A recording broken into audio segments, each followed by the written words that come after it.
بلال مع النبي صلى الله عليه وسلم في جيش المسلمين، وأمية بن خلف في جيش الكفار مع أبو جهل، نعم سيده السابق، والتقى به الظالم، التقى بالمظلوم. البلال لما شفت أمية بن خلف رفعت صوتي، بدأ بلال يرفع صوته، قال إني أراك لا نجوت أنا إن نجوت أنت، والله ما تنجى اليوم.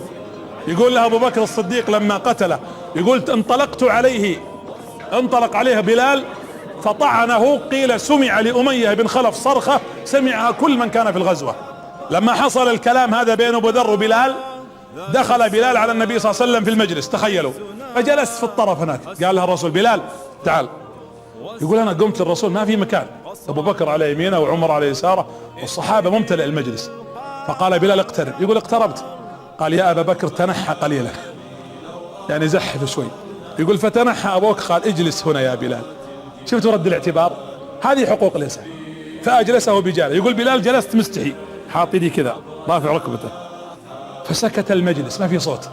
فقال النبي صلى الله عليه وسلم ويضرب على ركبتي أبشر بلال، سمي رسول الله، أبشر بلال فإني أسمع قرعا عليك في الجنة. في أحفظ من هالبشارة؟